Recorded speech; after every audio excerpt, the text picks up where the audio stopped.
ਇਹ ਇੱਕ ਇਹੋ ਜਿਹਾ ਪਿੰਡ ਹੈ ਜਿੱਥੇ ਕੋਈ ਬੋਲਦਾ ਹੈ ਤਾਂ ਉਹਨੂੰ ਆ ਕੇ ਡੀਮਨ ਖਾ ਜਾਂਦੇ ਨੇ, ਜਾਂ ਕੋਈ ਸ਼ੋਰ ਕਰਦਾ ਹੈ, ਕੋਈ ਹਲਚਲ ਕਰਦਾ ਹੈ ਤਾਂ ਡੀਮਨ ਆ ਕੇ ਉਹਦੀ ਬੁੰਡ 'ਚ ਡੰਡਾ ਦੇ ਜਾਂਦਾ ਹੈ। ਇਹ ਕਿਉਂ ਸਾਰਾ ਕੁਝ ਹੁੰਦਾ ਪਿਆ ਹੈ, ਇਹ ਸਾਰਾ ਡੀਮਨ ਐਵੇਂ ਕਿਉਂ ਕਰਦੇ ਨੇ, ਇੱਥੇ ਦੇ ਲੋਕ ਕਿਉਂ ਖਾਮੋਸ਼ ਰਹਿੰਦੇ ਨੇ, ਇਹ ਸਾਰਾ कुछ ਆਪਾਂ ਨੂੰ फिल्म ਦੇ ਵਿੱਚ आगे पता चलेगा। मूवी स्टार्ट होती है और हम एक लड़की को देखते हैं जिसका नाम होता है अजरेल। वो जंगल में बैठी फूल तोड़ रही थी कि तभी उसे अचानक कोई आवाज सुनाई देती है। ये आवाज सुनकर वो अपने दोस्त के पास भागकर जाती है तो उसका दोस्त आग जलाकर बैठा हुआ था। वो उस आग को बुझा देती है और उसे कहती है कि तुम ऐसा क्यों कर रहे हो। फिर वो दोनों साथ में टाइम स्पेंड करने लगते हैं। वो इसे एक कड़ा बनाकर पहनाती है जो कि लकड़ियों का बना हुआ था। वो दोनों साथ में टाइम स्पेंड कर रहे थे कि उन्हें दोबारा वही आवाज सुनाई देती है, जिसके बाद इजराइल का दोस्त जो होता है वो उस आवाज को देखने के लिए जंगल में आगे बढ़ जाता है। इजराइल उसका बहुत इंतजार करती है लेकिन ना आने पर वो भाग कर जाती है कि कहीं उसका दोस्त किसी मुश्किल में ना हो। जब इजराइल आगे जाती है तो दो लोग उसको पकड़ लेते हैं। वो उन दोनों को सेपरेट कार में बंद कर कर ले जाते हैं। वो इजराइल को जंगल के बीचों बीच एक चेयर पर बांध देते हैं। इन तमाम लोगों में एक औरत होती है जो उनकी लीडर होती है, उसका नाम होता है जोसेफिन। वो आकर इजराइल की टांग पर एक नाइफ से कट लगा देती है जिससे खून बहने लगता है और वो मंत्र पढ़ना शुरू कर देते हैं, जिस पर इजराइल को पता चलता है कि ये सब लोग मैजिशियंस हैं, यानी कि जादूगर हैं। जब वो मंत्र पढ़ रहे होते हैं तो इजराइल अपने सामने एक डीमन को देखती है जो पूरा काला होता है। वो उसकी तरफ बढ़ रहा होता है, वो पूरा जोर लगाती है और अपना एक बाजू आजाद कर लेती है, लेकिन तभी कल्ट का एक आदमी आकर उसको पकड़ लेता है। इजराइल उसके गर्दन में वही लकड़ी का टुकड़ा घुसा देती है, जिसकी वजह से खून जो है उसकी गर्दन से निकलने लगता है और जो डीमन होता है वो आकर उस आदमी को पकड़कर खाने लगता है। ये देख कर इजराइल को मौका मिल जाता है और वो वहां से भाग जाती है। कल्ट के तमाम लोग उसको पकड़ने के लिए उसके पीछे भागते हैं लेकिन वो जंगल में बहुत दूर चली जाती है। वो एक नदी के करीब बैठकर अपनी टांग के जख्म को साफ कर रही थी कि तभी एक डीमन वहां पर आ जाता है, जिसको देखकर वो पीछे गार में चली जाती है। डीमन वहां पर आता है, जब उसको इजराइल नहीं मिलती तो वो वहां से चला जाता है। इजराइल अब बाहर निकलती है तो कुछ सफर करने के बाद जंगल में उसको एक कबीला मिलता है। उस कबीले के लोग टेंट लगाकर जंगल के बीचों बीच रह रहे थे। इजराइल उस कबीले के अंदर चली जाती है जहां पर उसे अपने दोस्त के हाथ में जो कड़ा था वो मिलता है, जिसको देखकर इजराइल रोने लगती है और उसे शक होता है कि शायद अब मेरा दोस्त जो है वो मर चुका है। तभी जोसेफिन की एंट्री होती है, वो चली जाती है। चर्च में तमाम लोग डीमंस की पूजा कर रहे थे। उनमें से एक औरत जो थी वो प्रेग्नेंट थी, यानी कि वो चर्च की सिस्टर थी। जोसेफिन जब चर्च के अंदर जाती है तो तमाम लोग बाहर निकल जाते हैं। जोसेफिन जाकर सिस्टर को बताती है कि इजराइल भाग गई, जिस पर वो गुस्सा होती है। ना सिर्फ गुस्सा होती है बल्कि एक थप्पड़ भी उसके मुंह पर मार देती है। इजराइल वहां से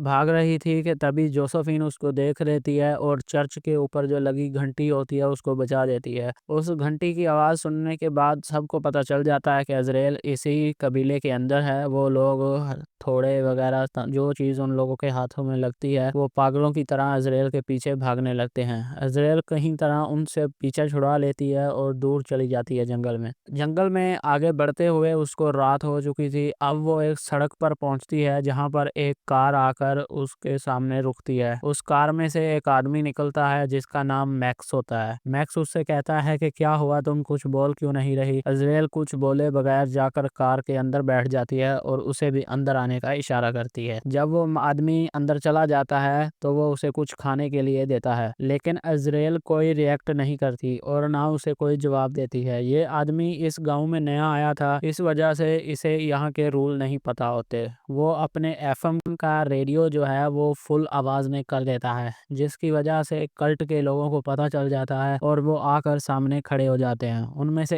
एक आदमी गोली मारता है जो आकर मैक्स के सर में लगती है और मैक्स जो है वो मर जाता है, जिसकी वजह से जो गाड़ी होती है उसका बैलेंस बिगड़ जाता है और वो जाकर کر ایک دیوار میں لگتی ہے۔ جب عزرائیل باہر نکلتی ہے تو ایک آدمی اس پر حملہ کر دیتا ہے، لیکن وہ اس کی گن چھین کر اس پر حملہ کر دیتی ہے اور اس کو مار دیتی ہے۔ جب وہ جنگل میں آگے بڑھ رہی ہوتی ہے تو اسے ایک جگہ پر آگ چلی ہوئی ملتی ہے جو کہ ایک ٹریپ تھا، اور اس کا دوست وہاں پر بیٹھا ہوا تھا۔ جب وہ وہاں پر جاتی ہے تو اس کو وہ الٹا لٹکا دیتے ہیں اور عزرائیل کے دوست کو ڈیمن جو تھے وہ کھانے لگتے ہیں۔ یہ دیکھ کر عزرائیل کو بہت غصہ آتا ہے، وہ کسی طرح خود کو وہاں سے آزاد کرتی ہے اور گن لے کر وہاں سے بھاگ جاتی ہے۔ اس کے بعد وہ جا کر ایک پیڑ کے پیچھے چھپ جاتی ہے۔ پیڑ کے پیچھے چھپ کر وہ دیکھتی ہے کہ قبیلے کے لوگ جو تھے وہ اپنی مستی میں مست بیٹھے ہوئے تھے، کہ تبھی وہ ان کے قبیلے والے جیسے آواز نکالتی ہے تو وہ آدمی سمجھتے ہیں کہ شاید ان کے قبیلے کا کوئی آدمی خطرے میں ہے، تو وہ اس کو بچانے کے لیے آگے چلے جاتے ہیں۔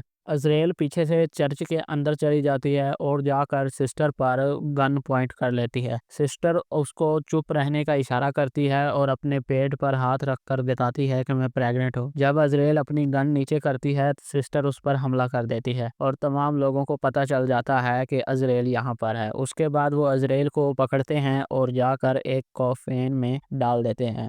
عزرائیل اس کوفین کے اندر بہت ڈری ہوئی تھی کہ تبھی اس کی نظر پڑتی ہے کہ یہ تو غار ہے، کہ اس کے اندر شیطان چھپ کر رہتے ہیں، یعنی کہ ڈیمنز۔ وہ لالٹین اٹھا کر اس غار کے اندر چپکے سے بڑھنے لگتی ہے کہ تبھی اندھیرے میں سے ایک ڈیمن اس پر حملہ کر دیتا ہے اور اس کے اوپر چڑھ جاتا ہے، لیکن وہ اسے کچھ نہیں کہتا کیونکہ اس کے ہاتھ پر سسٹر کا خون لگا ہوا تھا۔ وہ سمجھتا ہے کہ شاید یہ وہی عورت ہے جو ہمارے بچے کو جنم دینے والی ہے، اس لیے کوئی بھی شیطان یعنی ڈیمن اسے کچھ نہیں کہتا، اور وہ اس غار کے ذریعے سے ایک ٹینٹ میں جا کر باہر نکلتی ہے اور اس ٹینٹ کو آگ لگا دیتی ہے۔ دیکھتے دیکھتے تمام قبیلے کو آگ لگ جاتی ہے۔ جب قبیلے والے لوگ آگ بجھانے میں مصروف تھے تو عزرائیل ایک ایک کر کے سب کو گولی مارنے لگتی ہے۔ وہ جوسفین کے پیٹ میں بھی ایک گولی مار دیتی ہے، حتیٰ کہ وہ ایک آدمی کا سر بھی کاٹ دیتی ہے۔ جس کے بعد وہ چرچ چلی جاتی ہے۔ چرچ جا کر وہ سسٹر کے ساتھ فائٹ کرتی ہے۔ سسٹر چاہے پریگننٹ تھی لیکن وہ اسے پھر بھی مزہ چکھا دیتی ہے۔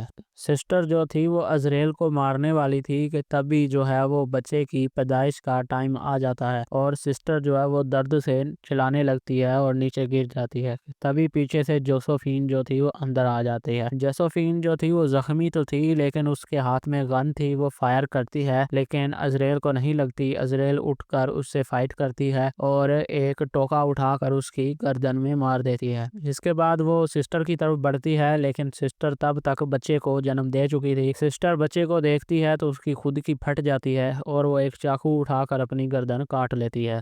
جس کے بعد عزرائیل آگے بڑھتی ہے اور اس بچے کو اپنے ہاتھ میں اٹھاتی ہے۔ وہ بچے کی جو شکل تھی وہ ایک بکری کی تھی اور اس کے ہاتھ جو تھے وہ انسانوں کی طرح تھے۔ یہ دیکھ کر عزرائیل کی بھی پھٹ جاتی ہے لیکن وہ اس کو ہمت کر کے اپنی گود میں اٹھا لیتی ہے اور لے کر چرچ، جہاں تمام ڈیمنز اکٹھا ہوئے تھے۔ تمام ڈیمنز جو تھے وہ عزرائیل کو اپنی ڈیمنز یعنی کہ اس بچے کی ماں سمجھ رہے تھے، اس کے سامنے جھک جاتے ہیں اور اس کو تسلیم کر لیتے ہیں اور کوئی بھی اسے کچھ نہیں کہتا۔ اور عزرائیل جو تھی وہ ایک بھیانک سمائل دے رہی تھی اور کہہ رہی تھی کہ اب میں تم سب کی پھاڑ دوں گی، میرے پاس طاقت آ چکی ہے۔